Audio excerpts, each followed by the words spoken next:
Bonjour à toutes et tous, bienvenue sur ethictv.fr. Donc aujourd'hui je vous refais une petite vidéo là tranquille dans le jardin, il fait beau, on est au mois de novembre, il fait très doux, on a peut-être je sais pas 17 degrés, 18 degrés, bon c'est juste surprenant, mais voilà c'est ainsi, c'est le réchauffement climatique. Voilà, donc précédemment je vous ai fait une vidéo sur la permaculture et le militantisme, je vous la remets en description de cette vidéo, dans laquelle j'avais abordé brièvement le fait que je suis végétarien. Et donc je me suis dit tiens ça serait intéressant de refaire une vidéo dans ce contexte-là et de vous parler juste de ce sujet. Et je vais essayer de vous faire plein de petites vidéos comme ça, où j'aborderai juste un sujet, parce que là on est encore pendant le confinement, et donc c'est moins facile d'aller faire des vidéos à l'extérieur. Donc aujourd'hui, pourquoi je suis devenu végétarien? Donc déjà, il y a une chose qui est fondamentale, c'est que ça a un sens profond pour moi. Et donc, le sens, c'est vraiment quelque chose sur lequel je travaille. Vraiment donner du sens profond à mes choix, à mes actions, à mes transmissions, à mes achats, est devenu vraiment quelque chose de primordial pour moi. Pourquoi? Pour des choix éthiques, écologiques, économiques, à tout niveau. Voilà. Donc, l'importance de donner du sens à nos actions, ça change absolument tout. C'est-à-dire que des aliments inintéressants nutritionnellement, etc., je veux dire, est-ce que j'en ai vraiment besoin? Est-ce que je vais plutôt me concentrer sur des aliments que j'adore, mais qui sont bien plus intéressants? Est-ce que tel loisir qui va dégrader mon environnement, est-ce que je vais vraiment... est-ce que c'est vraiment intéressant pour moi? Est-ce que c'est vraiment intéressant? Donc voilà, le fait de donner du sens à ce qu'on fait est vraiment pour moi fondamental. Et donc dans la permaculture au jardin, il y a ce rapport au sens profond dans l'idée que un élément du jardin doit être multifonction. Donc c'est-à-dire que ça doit avoir plusieurs sens. C'est-à-dire, par exemple, je donne un exemple très rapide, planter un arbre fruitier dans une zone de culture que vous allez cultiver, potagère, eh bien, ça a plusieurs sens. C'est-à-dire que ça va vous apporter un espace mi-ombre pour la zone de culture, pour vous protéger du soleil, ça va vous apporter des feuilles en automne pour nourrir ce sol, ça va vous apporter la vie du sol par le système racinaire. Voilà. Et donc, c'est ainsi qu'on construit des systèmes autonomes et résilients. Et bien donc là, par rapport à ce sens que je vous parle dans la vie, c'est plus de la permaculture humaine, et je vous ferai une vidéo à l'occasion sur la permaculture humaine. Donc voilà, le végétarisme pour moi est un sens profond et réfléchi. Alors, pourquoi je suis devenu végétarien? Donc, c'est depuis, ça fait 2 ans et demi, donc depuis avril 2018, et c'est à la suite d'études, de vidéos, de documentaires, de lectures sur la production de la viande et la pêche et la production de poissons. Voilà.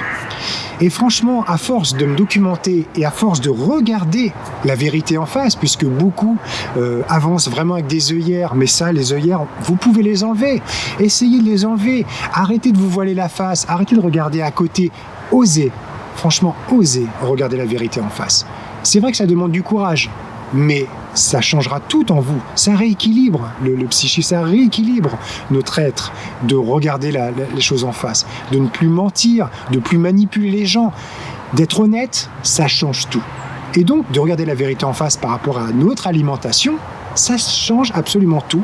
Et je vous assure, c'est même passionnant. Moi, c'est devenu vraiment passionnant de chercher tous les pièges. En fin de compte, cette société de consommation sans limite, ce capitalisme financier qui est complètement perdu, nous envoie des pièges chaque jour. À nous de les déjouer pour s'en sortir à tout niveau, sur le plan de la santé, sur le plan économique et sur le bien-être, etc. Donc franchement, quand j'ai bien étudié comment la viande était produite et comment le poisson était pêché, j'ai dit franchement, là je suis tombé sur le cul, quoi, vraiment à fond. Je dis non mais comment peut-on encore consommer de la viande et du poisson? Voilà, donc je m'explique. On a par exemple des associations comme L214 qui font des caméras embarquées dans des grands poulaillers où il y a toutes ces pauvres poules, tous ces pauvres animaux en batterie. Donc on va commencer par la viande et après je vous parlerai du poisson. Donc la viande industrielle, donc tous ces élevages intensifs. Donc ce n'est pas la même chose que les éleveurs, par exemple, biologiques, hein, puisque moi je fais deux différenciations. L'éleveur conventionnel, l'éleveur intensif, ne considère pas ces animaux. Ce sont des produits.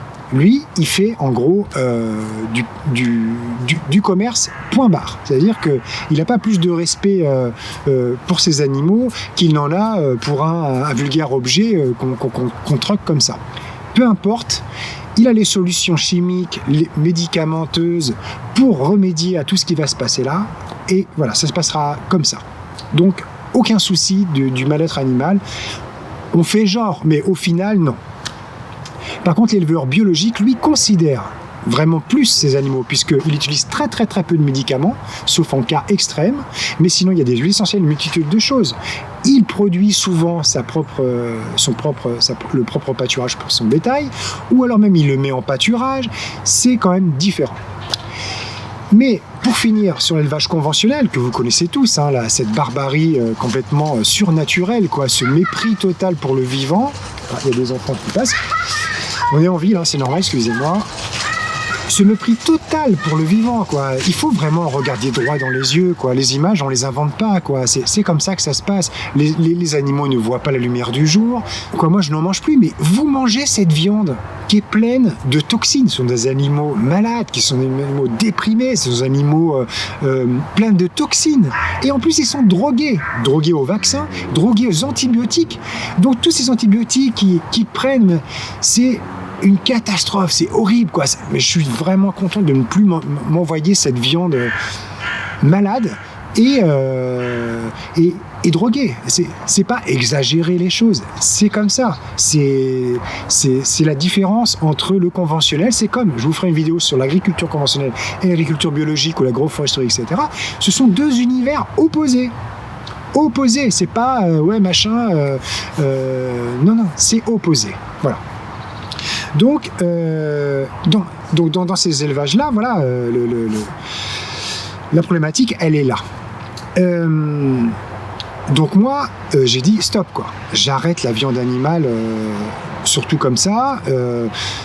Et c'est Coluche qui disait dire qu'il suffirait de ne plus en acheter pour plus que ça se vende, mais c'est exactement ça. Donc pour que toute cette barbarie animale cesse, il faut juste ne plus l'acheter.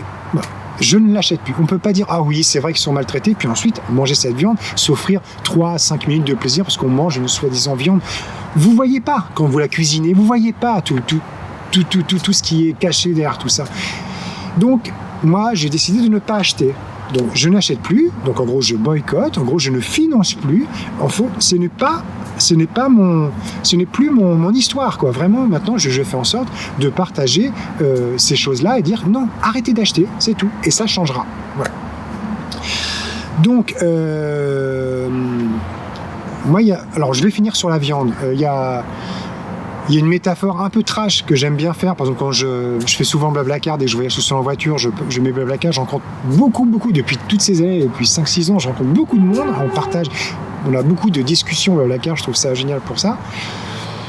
Et je lui dis, mais en général, les gens, je sais pas, vous, certainement, vous ne comprenez peut-être pas, d'autres comprennent très bien, mais moi, je vais vous faire une métaphore un peu trash.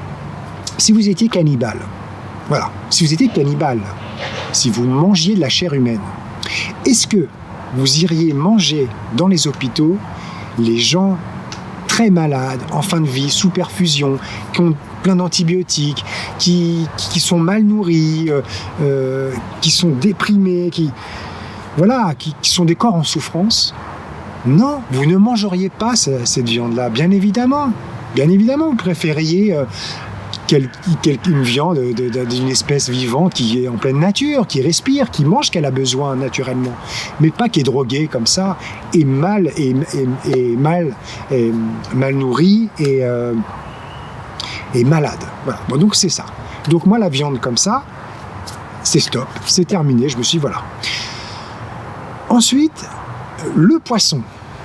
Donc le poisson, alors là, moi je connais beaucoup de personnes, dont ma femme, qui mange un petit peu de poisson, et plus de viande, etc. Mais le poisson, non mais ce n'est plus de la pêche. Ce n'est plus de la pêche. Figurez-vous On vous mettra en descriptif de cette vidéo une multitude de parutions, de publications en rapport avec ce que je vous dis. En 50 ans, on aurait vidé la moitié des océans. Non mais vous imaginez qu'en 50 ans, on a vidé la moitié des océans. Non mais notre ère de 2000 ans là, qu'est-ce que ça représente 50 ans sur 2000 ans? Et depuis l'histoire de l'humanité, depuis 3 millions d'années, qu'est-ce que ça représente 50 ans? En 50 ans, on a tué la moitié, en 50 ans, de ce qu'il y avait dans les océans. Mais c'est-à-dire que dans quelques petites décennies, il n'y aura plus rien. Non mais, laissons-les les poissons, arrêtons ce massacre. Ce n'est pas de la pêche quand vous voyez les chalutiers comme ça, ramasser toutes ces tonnes de poissons. Je ne sais plus combien il y a de tonnes de poissons de ramasser par jour, c'est en milliards, je sais plus, on va vous mettre des chiffres en bas avec les parutions. C'est juste épouvantable, épouvantable. Donc là vous êtes cool, vous mangez votre petit poisson, c'est génial, vous le choisissez sur le banc de poissons du Leclerc, hein, c'est cool, c'est agréable, ils sont bien, ils sont dans la glace. Mais et franchement, comment c'est pêché ça? Vous voyez pas comment c'est pêché? Moi je vais vous le dire. C'est comme si vous étiez là, voilà. Parce que des fois il faut s'en prendre à nous-mêmes ou à notre portefeuille pour qu'on comprenne. Je vais vous faire une autre petite métaphore que j'aime bien placer aussi. C'est comme si on était là et qu'un énorme avion passe avec un filet de 30 km.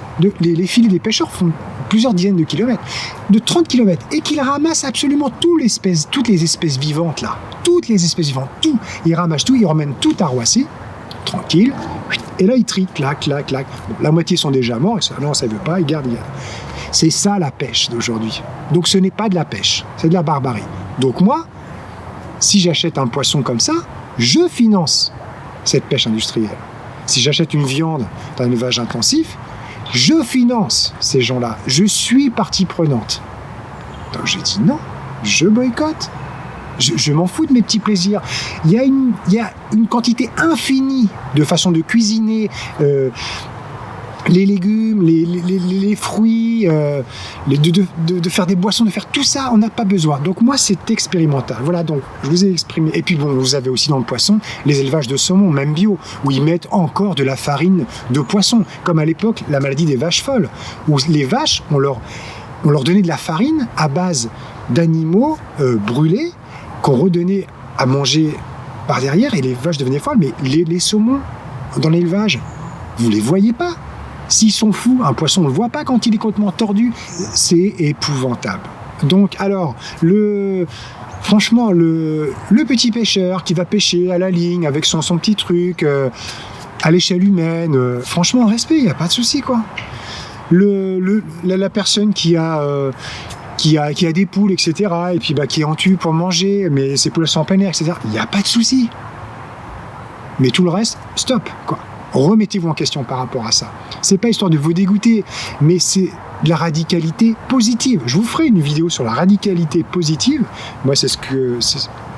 on me dit, ouais, mais t'es trop radical. Mais face au monde dans lequel on est, faut pas faire changer un petit peu, faut changer radicalement. Et la radicalité positive, et la radicalité, de manière générale, on croit que c'est négatif. Mais bien sûr, la radicalité, elle est exprimée dans les médias d'une manière négative, mais la radicalité positive, elle est là. Donc moi, je ne veux pas me faire prendre comme un poisson dans les filets, donc j'étudie, j'expérimente. Et donc le végétarisme, ça fait 2 ans et demi que j'expérimente sur moi, et je vous assure que je ne suis pas mort de faim, que j'ai des plaisirs infinis. Ma femme est libanaise, donc elle me fait elle expérimente beaucoup de choses, elle a marié les saveurs, les épices, etc. On ne s'ennuie pas, quoi, mais vraiment pas, quoi. C'est juste énorme. Même avec les stages que je fais avec Nicolas, permaculture au jardin, autonomie et cuisine vivante. Nicolas, il fait tout ce qui est cuisine vivante. C'est des stages qu'on fait en Normandie. Je pourrais vous mettre un lien sur une vidéo professionnelle de nos stages. C'est de la bouffe extraordinaire. Extraordinaire. Et 100% végétarienne. Voilà. Donc, voilà. Écoutez, voilà, je vous ai fait un petit tour d'horizon en 15 minutes. J'espère que ça vous aura sensibilisé. Ce sont mes choix subjectifs, bien évidemment, mais je pense que ça vaut vraiment le coup d'être partagé. car on est vraiment face à un effondrement tant écologique que dans nos océans, vraiment extrêmement grave, mais vraiment très très grave. Ça devrait être la priorité de tous les gouvernements de la planète, ça devrait être l'écologie. Tout repose sur notre planète, quoi. Notre consommation, notre santé, tout repose sur la planète. Donc, faisons en sorte, nous, d'y remédier, quoi, et de faire les bons choix et donner un sens profond à tout ce qu'on fait, tous nos achats. Tout. Moi, par exemple, je n'achète plus Amazon. J'essaie de me débrouiller sur le bon coin et je parviens à avoir ce que je veux. Donc, soyons acteurs de nos vies. Et vraiment, il y a une citation de Gandhi comme ça qui dit « Sois le changement que tu aimerais pour ce monde ». Moi, si je fais de la permaculture, c'est que je sais que c'est une des principales solutions écologiques, économiques, éthiques, à tout niveau, pour le local, pour tout, pour ce monde, pour rebâtir, pour reconstruire, ou tout du moins pour développer ce monde du mieux qu'on peut. Voilà. Le petit V de victoire pour vous dire qu'on vaincra, qu'ils peuvent mentir un certain temps, mais pas éternellement. Voilà. Donc je remercie infiniment Flavien Moras pour la post-production de ces vidéos, Pascal Geoffroy pour ses conseils pour le rédactionnel, Stéphane Dion pour le développement web et Kadour Haddadi pour la cession des droits de sa musique. Soyons tous sur la même longueur d'onde. Je veux sentir nos âmes sur la même longueur d'onde, positive et rebelle, nomades et vagabonds. Ce soir la lune est pleine, les étoiles sont fécondes. Faisons attendre le ciel quelques milliards de secondes.